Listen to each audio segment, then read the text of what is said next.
저는 오늘 휘두른 낫이라는 제목을 가지고 쪼금 여러분이 충격받을 얘기를 좀 하려고 합니다.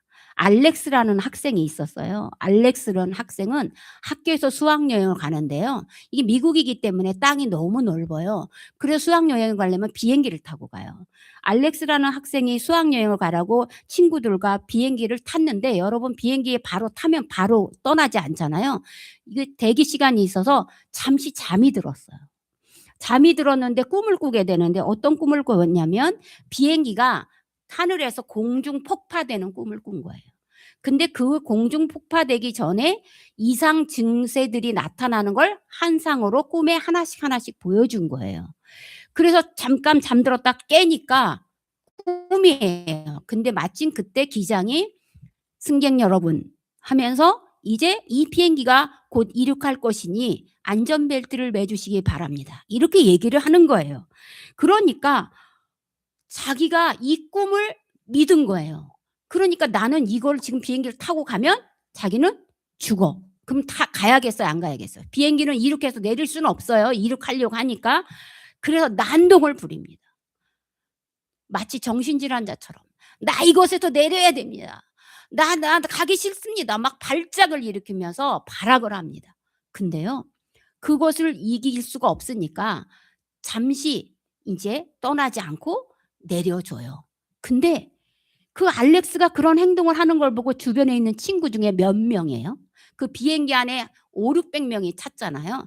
근데 몇 명이 알렉스를 본받아 그냥 내려요. 자 학생이 한 5-6명 내리는 것 같아요. 그러니까 인솔 교사는 이 학생도 가야 되고 이 학생도 내려야 되잖아요. 그러니까 따라가는 선생님도 있고 얘를 인솔하기 위해서 내려가야 되는 선생님도 있는 거예요. 그런데 남자 선생님이 "내가 이 인솔 이렇게 내려가는 학생들을 인솔하겠다. 안 가겠다." 그랬더니 여자 선생님이 "아닙니다. 제가 있을 테니까 당신 가십시오." 하고 한 거예요. 그러니까 학생들 5명과 여자 선생님이 남아서 이제 막 공항을 빠져나오려고 대기실에 있는데 비행기는 우웅 하고 이륙한 거예요. 이륙하자마자 자 보십시오. 이륙하는 걸 보니까 여기 따라 나온 사람들이 "뭐야 안 터지잖아." 근데 비행기가 수직 상승하면서 갑자기 팍 터져서 거기에 있는 500 몇십 명이 죽었어요 다. 자 여러분 그러면 이제 살아남은 자들이 경찰 조사를 받게 돼 있는 거예요. 왜요? 알렉스가 "이거 터질 거야."라고 얘기했기 때문에 혹시 알렉스가 폭파범일 수도 있지 않습니까? 그래서 그렇게 경찰의 조사를 다 받는데 한 가지 사실만이 나왔어요. 그게 뭐냐면 그들은 주동자가 아니고 단지 알렉스의 말이 믿어졌다는 거예요. 그 알렉스 학생의 말이 믿어져서 내린 것밖에 없다는 거예요. 그래서 이게 뭐냐? 영화 데스티네이션이라는 거예요. 데스티네이션이 뭐예요? 운명이에요. 운명. 영화를 잠시 보겠습니다.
잘 보셨습니까?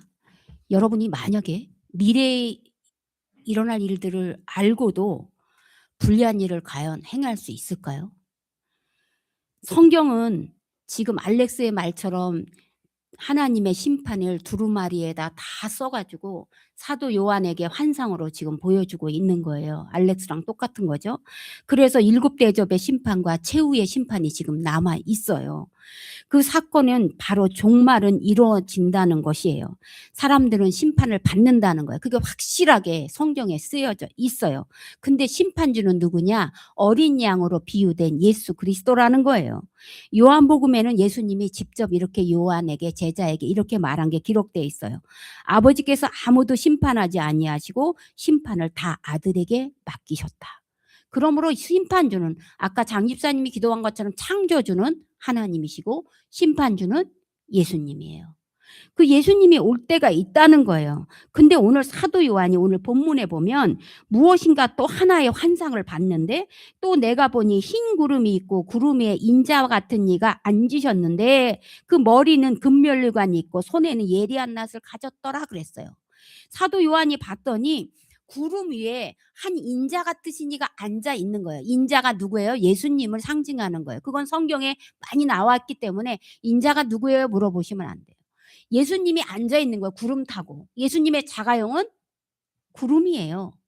그렇게 앉아 있는데 머리에 보니까 금면류관을 쓰고 있는데 그거는 그 당시에 전쟁의 승리자가 쓰는 화관이에요. 우리가 이렇게 화관을 쓰는 금면류관은 전쟁의 승리자만을 쓸 수 있는 화관인데 그것을 예수 그리스도가 쓰고 있다는 거예요. 그렇기 때문에 이 땅을 정복하셨다는 거예요. 예수님이. 예수님은 십자가에 못 박혀 죽으셨고 반드시 부활하신 것밖에 없는데 예수님이 이 땅을 이기셨다는 증거로 뭘 쓰고 있다고요? 금면류관을 쓰고 있어요. 그래서 우리가 하나님의 나라 가면 우리도 뭘 써요? 금면류관을 쓰는 거예요. 세상을 이겼기 때문에요. 자, 그런데 그의 손을 한번 보십시오. 손에 뭐가 있대요? 낫이 있는데 그런 낫이 아니라 예리한 낫이 있다는 거예요. 여러분 납질 해보셨어요? 납질 해보신 분 거의 없어요. 낫이 무엇에 쓰는 글자고 기역, 니은, 디귿에 쓰는 글자고 하는 사람도 있는데 낫은 추수할 때 이걸 베는 역할을 해요. 낫의 용도는 베는 거예요. 벤다는 것은 생명 있는 뿌리에서 이걸 베는 순간 뭐가 돼요? 뿌리 없는 것이 돼요. 죽는 것이 돼요. 여러분 꽃이 이쁘다고 꽃을 꺾는 순간 얘는 죽었어요? 살았어요? 죽었어요. 낫의 역할이 바로 생명 있는 것을 끊어내는 게 역할이에요. 그런데 무딘 낫으로 하면 누가 다치냐면 내가 다쳐요. 낫은 한 번에 쫙 빼야지 이거를 뜨득 그러면 결론 내가 다치게 돼 있어요. 낫이 이렇게 예리한 낫을 가지고 있다는 거예요. 자, 요엘 선지자가 있어요. 저희 아들 이름이 한인데 제가 태몽을 꾼 게 요엘 선지자 꿈을 꿔가지고 이름을 요엘이라 하라 그래서 제가 이름을 요엘이라고 졌거든요. 근데 그 요엘은 메뚜기 때 재앙을 마지막 날에 종말의 예언자로 나타난다는 거예요. 그 아들이 어떻게 쓰임을 받을지 저는 몰라요. 마지막 때 예언자로 쓸 건 맞아요. 자, 보십시오. 그런데 그 요엘이라는 사람이 뭐라 그랬냐면 이렇게 예언했어요. 3장 13절의 요엘서에 너희가 낯을 쓰라 곡식이 이것도다 와서 밟을지어다 포도주 틀이 가득 차고 포도주 독이 넘치니 그들의 악이 큼이다. 그렇게 두 가지 예언을 했어요. 하나는 뭐예요? 곡식이 익었다. 또 하나는 포도주가 익었다. 포도가 익었다. 이 두 가지를 여러분 머리에 넣으셔야 돼요. 이게 요엘서에 나와 있어요. 근데 오늘 본문이 이 곡식과 포도주가 익었다는 거예요. 자, 그러면 사람들은 왜 심판을 받을까요? 왜 심판주 예수로 오신다고 할까요? 여러분은 왜 여러분이 심판을 받는다고 생각하세요? 의인은 없나니 한 사람도 없기 때문입니다. 의인이 없는데 하나님 앞에 가서 심판받으면 다 어떻게 돼요? 다 죽어요. 그런데 그 사람을 살리기 위해서 누가 대신 일찍 죽었어요? 예수님이요. 이제 예수님을 왜 하평케 하는지 아시겠어요? 우리는 예수님이 만약에 없다면 우리는 나중에 다 죽어요. 근데 예수님이 먼저 죽어주셔서 나를 믿는 자는 죽지 않겠다고 얘기해 주셨기 때문에 우리는 예수를 믿는 거예요. 그래서 우리는 죽지 않는 거예요. 자, 보십시오. 자, 그런데 언제 그럼 심판을 받을까요? 그거 가지고 왜 이렇게 하나님께서 심판을 늦게 오시는 거야? 그렇게 시시비비를 가리지 마셔야 돼요. 하나님의 시간과 주님의 시간에 내 시간을 맞추는 거예요. 우리 시간에 하나님이 맞추는 게 아니에요. 그러기 때문에 이제 천사가 환상을 보는, 자 보십시오. 구름 타고, 상상해 보세요. 구름 타고 의자에 앉아 계신 분인데 머리에는 금면류관을 쓰고 예리한 낫을 들고 있는 예수님이 있는데 예수님 너머로 저쪽에서 큰 소리가 들리는 거예요. 천사가 제가 목이 너무 아파서, 자 그런데 뭐라고 하느냐, 15절을 한번 읽어주세요.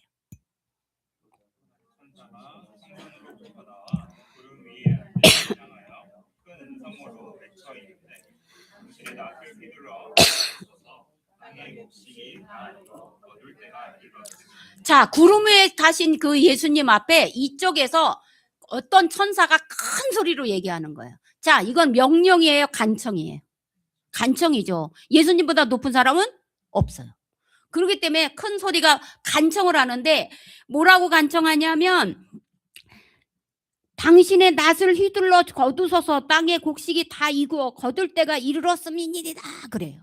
자, 곡식은 우리는 벼로 알고 있어요. 근데 이스라엘은 보리예요. 자, 보리가 다 익었어요. 저는 여러분 중에 시골에서 사는 사람 별로 없었을 것 같아서, 자 보리가 다 익었어요. 근데 추수를 안 해요. 그럼 어떻게 돼요? 썩어요. 보리에서 뭐가 나는 줄 알아요? 싹이 나서 못 먹어요. 자, 보리는 쌀도 마찬가지고 추수 때가 지나면 다시 그게 싹이 나버려요. 그래서 먹을 수가 없어요. 그러니까 지금 빨리 수확해달라고 간청하는 거예요.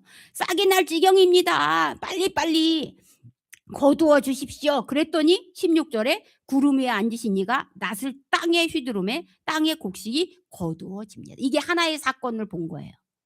자, 예수님께서 지금 마태복음 13장에 우리 알곡과 가라지 비유 많이 들었죠. 그때 이미 제자들에게 말씀해 주셨어요. 어떤 사람이 땅에 보리를 심은 거예요. 밭에다가 보리를 심었는데 주인이 이제 일꾼들을 향해서 보리를 심으라고 하고 놔뒀더니 하루는 일꾼이 와서 주인한테 얘기하는 거야. 주인님 큰일 났습니다. 아니 주님의 그 주인님의 원수된 저 누구 집에 저 사람이요, 밤에 몰래 와서 가라지를 뿌리고 갔어요. 그런데 여러분, 여기서 가라지는 뭐예요? 이스라엘의 독보리예요. 보리와 똑같아요. 그런데 독이 들어간 보리인데 정말 알곡이 이렇게 이 씨앗이 열매가 맺기 전까지는 몰라요. 그게 독보리인지 알곡인지. 그렇게 얘기를 하는 거예요. 그러니까 저희가 그걸 하나씩 하나씩 다 이렇게 걷어내겠습니다. 그랬더니 주인이 뭐라 그랬어요?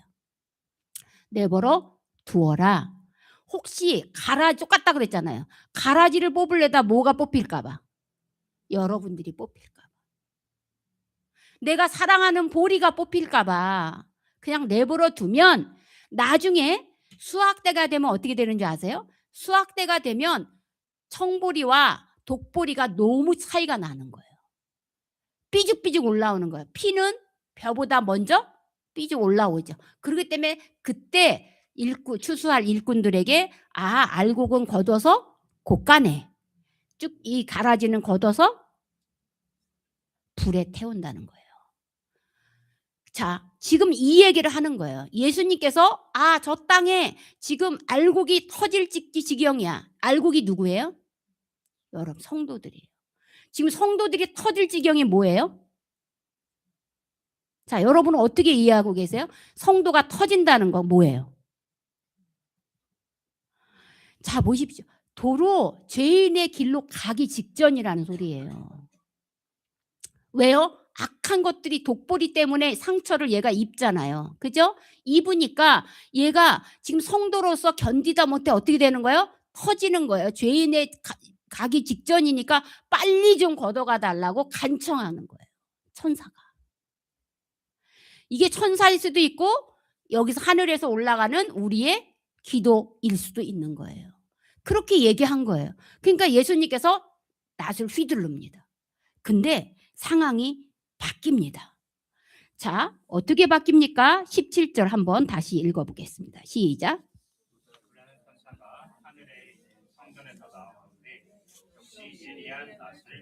네. 예리한 낫을 가진 천사가 또 등장합니다. 예수님만 예리한 낫을 가진 게 아니라 천사들도 예리한 낫을 가졌는데, 자 18절에 보면 하나는 성전에서 나오는 천사고, 또 하나는 불을 다루시는 천사고, 또 하나는 제단에서부터 나오는 천사인데 다 무엇을 가졌어요? 예리한 낫을 가졌어요. 근데 큰 소리로 뭐라고 했어요? 18절 마지막 끝부분에 내 예리한 낫을 휘둘러 땅에 포도송이를 거두라. 그 포도가 익었느니라. 자, 지금 오늘 본문은 두 가지를 거두라는 거예요. 하나는 뭐? 알곡을 거두라는 거예요. 또 하나는 포도송이를 거두라는 거예요. 자, 알곡은 우리 성도와 죄인들이라고 제가 얘기를 드렸어요. 그럼 포도송이는 누구냐 이거예요. 자, 여기서 우리 이 본문에서 알아야 될 게 뭐냐면 19절 20절을 한번 띄워줘 보세요. 한번 읽어보겠습니다. 시작. 천사가 낫을 땅에 휘둘러 땅의 포도를 거두어 하나님의 진노의 큰 포도주 틀에 던짐에 성 밖에서 그 틀이 밟히니 틀에서 피가 나서 말 굴레까지 닿았고 1600 스타디온에 퍼졌더라. 자, 알곡과 가라지, 알곡과 쭉정이는 자 이미 예수님께서 추수했어요. 그래서 예수님께서 인정한 알곡은 어디로 갔어요? 곡간으로 갔어요. 근데 쭉정이는 불에 태웠어요. 이걸로 끝났어요. 죄인과 의인은 이렇게 되는 거예요. 하나님 나라에 가는 사람과 안 가는 사람이에요. 자, 불 속에 들어가는 거예요. 죄인은. 우리는 하나님의 나라에 가는 거예요. 그게 곡간이에요. 근데 지금 이 포도송이는 누구를 얘기하는 거예요? 성도를 얘기하는 걸까요? 아니라는 거예요. 그럼 누굴까요? 가라지, 쭉정이, 안 믿는 사람들이라. 이 포도송이가 지금 터질 지경이야. 자, 포도는 터지면 안 거두면 어떻게 돼요? 짓물러요. 먹을 수가 없어요. 신내가 나요. 그래서 다 버리게 돼 있어요. 여러분 감귤밭 없는 거 보셨죠? 그런 것처럼 다 엎어버리는 거야. 그런데 여기서 중요한 건지 뭔지 아세요? 진노의 큰 포도주 틀이라는 거예요. 하나님께서 뭘 만들었냐면 진노의 큰 포도주 틀을 만들어요. 저희가 여러분이 너무 감사하게 안식년을 맞이해서 비행기를 대주셔서 코카소스 지역을 3개국을 갔다 왔잖아요. 제가 거기를 성지순례차 갔다 왔어요. 다른 분들은 그런 게 아니지만 다른 분들은 와인을 마시러 가신 건데 저희는 성지순례 가서 아제르바이잔, 그다음에 조지아, 그다음에 아르메니아 이 세 곳을 갔는데요. 코카소스 지역에. 거기에 그들의 자랑이 뭐냐면 한결같이 포도예요. 포도. 다 포도예요. 거기는 노아의 방주를 타고 멈췄던 아라랏산 밑에 있어요. 코카소스 지역이 아라랏산이에요. 그렇기 때문에 그 노아가 나와서 첫 번째 지은 농사가 뭐였어요? 포도 농사라. 그 지역이 다 포도예요. 근데 소련 정부가 이 포도 갖고 서로 싸우니까 자, 너희는 와인을 만들어. 너희는 꼬냑을 만들어. 너희는 샴페인을 만들어. 여기 술 좋아하시는 분이 있어요? 저는 술을 잘 몰라서. 근데 이름은 알아. 샴페인이 뭐고 꼬냑이 뭐고 와인이 뭔지. 그렇게 세 나라를 각자 역할을 나눠줬대요. 소련이. 그래서 조지아 그럼 뭐예요? 와인이에요. 아르메니아 그럼 뭐예요? 꼬냑이에요. 아제르바이잔 그럼 뭐예요? 샴페인이에요. 술을 어디서 사야 되는지 알겠죠? 예, 선물할 때. 저희는 살 일이 없겠지만 여러분은 혹시라도 아는 척 좀 하세요. 딴 사람들에게. 자, 보십시오. 이렇게 해놓은 거예요. 근데 거기서 저는 조지아에서 무엇을 봤냐면 산 꼭대기로 올라가는데요. 거기에서 포도주가 와인이 되는 과정을 이렇게 집을 지어서 설명해 주는 곳이 있었어요. 대중목욕탕 아시죠, 여러분? 대중목욕탕은 타일로 이렇게 크게 지어놨죠. 그 대중목욕탕 같은 곳인데요. 아주 커요. 거기에는 포도밭에 대중목욕탕 같은 큰 와인 이 진노의 틀이 있어요. 거기다가 수확한 거를 여러분 와인이나 포도주나 꼬냑은 뭘로 만들어져요? 포도? 송이? 근데 잘못 알고 계신 거예요. 거기 가보니까 알갱이가 아니에요. 포도 알갱이, 포도 잎, 포도 줄기를 다 넣어요. 그래가지고 예전에는 발로 막 밟은 거예요. 큰 목욕탕 같은데 그 다 익은 거를 닦고 발로 막 여러 장이 우리 추수할 때처럼 남자들이 다 나와서 그걸 짓밟는 거예요. 그걸 짓밟다가 이제는 틀이 있어서 그렇게 막 짓밟으면 요렇게 하수도 구멍처럼 막아 놨어요. 요거를 탁 열어요. 그럼 어떻게 돼요? 포도주만 쭉 흘러서 어디로 내려갈까요? 지금 여기는 어디예요? 포도원이 있는 데예요. 그럼 포도주가 흘러가는 건 관을 따라 어디로 갈까요? 어디로 가요?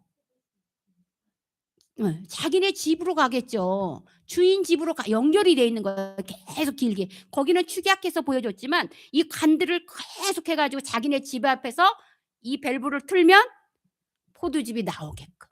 그래서 와인 창고에다 넣어 가지고 오랫동안 숙성한 거예요. 그런 모습을 보여준 게 있었어요. 그거를 보니까 이게 이해가 되는 거예요. 진노의 큰 포도주 추를 만들어서 거기서 포도를 넣고 다 짓밟는다는 거예요. 자, 짓밟으면은 이 포도즙이 터지면서 이 포도즙이 어디로 갈까요? 사방으로 퍼져요. 그래서 어디까지 간다고 얘기했냐면 여러분 20 절에 보면 성 밖에서 그 틀이 밟히니 틀에서 피가 나서 말 굴레까지. 이 포도주 원액을 뭘로 표현했어요? 피가 났다고 그랬어요. 그러니까 이게 포도주를 의인화한 거예요. 사람인 거예요. 사람을 마지막 종말의 때 커다란 진노의 틀에다 놓고 막 짓밟는다는 거예요. 그래 가지고 피가 탁탁탁 튀기는데 어디까지 튀긴다고요? 말 굴레까지. 자, 말 굴레가 뭐예요? 말이 쓴 이거 가면이에요. 다치지 말라고. 머리 다치지 말라고. 그러면 말이 어느 정도 높이에 있는 건 아시죠? 제 키만한 높이에 있어요, 말은. 그러면 이 피가 어디까지 튀기는 거예요? 말을 덮는다는 거예요. 그런데 이건 높이를 말하는 거예요. 그럼 너비는 얼마래요? 1600 스타디온이에요. 이 스타디온을 계산을 해 봤더니 3200km예요. 3200km는 그러면 어디일까요? 성경에 이런 게 나온 게 있어요. 이스라엘의 땅이 영역이 어디서부터 어디까지예요? 자, 우리나라는 땅이 어디서부터 어디까지예요? 우리나라 땅. 백두산에서 한라산. 어이구 똑똑하시네. 아무도 얘기 안 하는데. 백두산에서 한라산까지예요. 아니 백두산은 북한 건데 아니에요. 한국은 그런 게 있어야 돼. 백두산에서 한라산까지요. 그럼 이스라엘의 땅은? 아, 역시 구역장님들은 다르네. 단에서 부엘세바까지예요. 그게 3200km예요. 그러니까 이 1600 스타디온이라는 말의 의미는 땅 전체를 얘기하는 거예요. 그러니까 이 피가 높이는 말의 높이로 또 넓이 길이는 땅 전체까지 뭐로 다 물들어진다는 거예요. 피로. 그러니까 피에 잠겨서 산다는 거예요. 마지막 때가. 이거 엄청 무서운 거 아니에요? 그러니까 살 수 있어요, 없어요? 없어요. 근데 죽어요? 안 죽어요. 그게 문제인 거야. 차라리 죽으면 괜찮은데 불에 들어간 사람도 그렇게 들어가지 않는다는 거예요. 사랑하는 성도 여러분, 그러므로 여러분은 오늘 저는 분명히 서론의 영화를 보여드렸어요. 운명이라는 영화, 데스티네이션이라는 영화. 거기가 그것을 우리가 운명을 알고 미리 산다면 과연 나쁜 길로 갈 수 있을까요? 우리의 운명은 정해져 있어요, 안 정해져 있어요? 정해져 있어요. 거기서 다 성경에 기록돼 있어요. 근데 그거를 알면서도 알고 지은 죄가 모르고 지은 죄보다 더 강도가 높다는 거 아세요? 여러분, 제가 여러분한테 알아서 하세요 그래요. 자, 모르는 사람한테는 제가 알아서 하세요 해요? 가르쳐줘요. 근데 아는 사람한테 뭐라 그래요? 알아서 하세요. 여러분 하나만 명심하세요. 출애굽했던 백성이 이제 모세가 십계명을 받고 아직 사회 규범이 완전히 되지 않았을 때 모세가 십계명을 자꾸 얘기를 해요. 안식일을 거룩하게 지켜라. 그런데 어떤 사람이 그 말을 듣고도 안식일에 일을 하러 나갔어요. 돈 벌러. 그랬더니 그걸 발견했어요. 사람들의 욕심은 똑같아. 남들이 쉴 때 일해야 돈을 더 벌어. 그러니까 나가고 싶어. 그래서 고자질을 했네, 모세에게. 누구누구가 안식일에 일하러 나갔대요. 모세가 듣고 화가 났어요. 그래서 그를 잡아오라 그랬어요. 잡아왔어요. 근데 하나님께서 이 사람은 내 소관이 아니야. 사람은 하나님 심판해야지 모세가 하는 게 아니니까 어떻게 해야 될지 모르고 하나님께 기도를 했더니 하나님이 밖으로 데리고 나가서 돌로 쳐 죽여라 그랬어요. 여러분, 이거는 사랑의 하나님이 해야 될 소리는 아니에요. 그런데 그렇게 얘기를 했어요. 그래서 모세가 순종하고 밖으로 끌고 나가서 돌을 쳐 죽였어요. 왜 그랬을까요? 아니 안식일 좀 하루 안 지켰다고 돌에 쳐서 죽이라는 게 말이 돼요? 그럼 여러분 안 죽을 사람 여기 한 명도 없어요. 그 왜 그랬을까요? 보십시오. 분명히 말을 했음에도 이 사람은 알았을까요? 몰랐을까요? 알았다는 거예요. 알고 행했다는 거예요. 모르고 행한 죄는 물어보지 않습니다. 그런데 알고 행한 죄는 돌에 맞아 죽어요. 그러니까 저는 여러분에게 가르쳤고 여러분은 알아요. 알고도 그렇게 한 거는 나는 책임 못 져요. 저는 분명히 얘기했어요. 내가 못 가르쳐서 그거는 제가 받을 벌이에요. 그래서 여러분보다 제가 받을 벌이 많아. 근데 여러분들이 알아야 될 것은 여러분한테 분명히 얘기했는데 여러분이 그런 선택을 했어. 그건 제 잘못이 아니라는 거예요. 지금 모세의 그것처럼 지금 설원의 이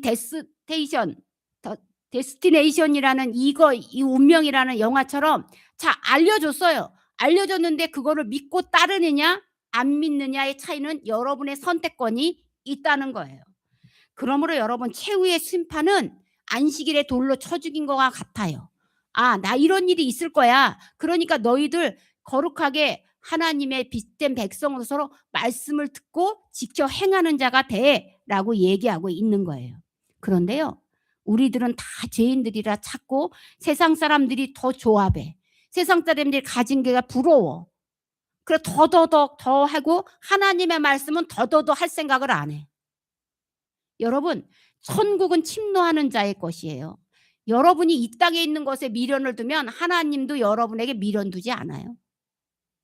여러분이 하나님한테 매달리면 말로는 귀찮다고 아까 제가 서론에 부모님들 얘기했잖아요. 저도 무릎이 아프다고 얘기했잖아요.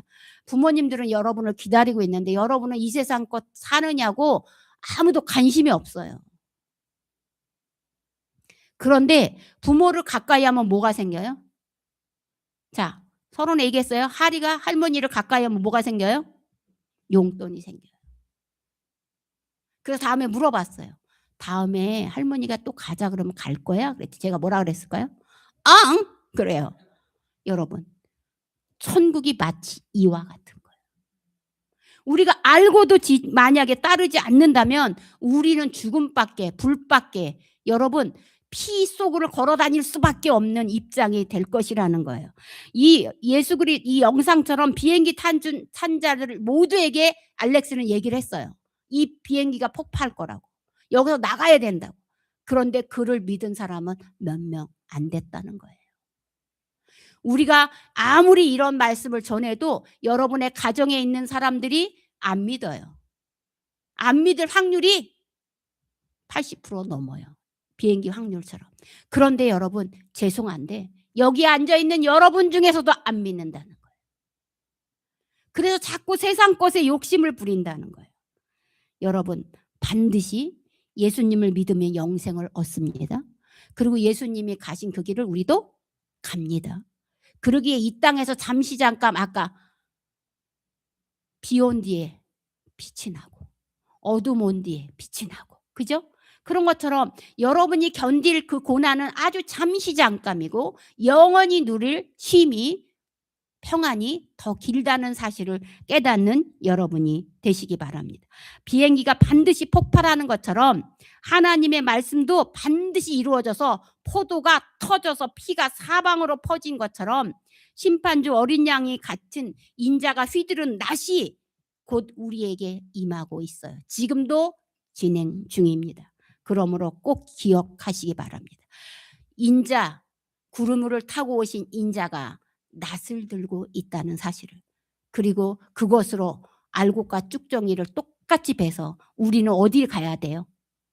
저는 다 포도원 지기교회 성도들은 다 곳간에 들어오기를 바랍니다. 그리고 그 누구도 피가 말 구유까지 말 둘레까지 씌어져서 굴레까지 씌어져서 3,200km나 되는 그 피바다를 숨도 못 쉬어가며 사는 여러분이 되지 않기를 바랍니다. 기도하겠습니다.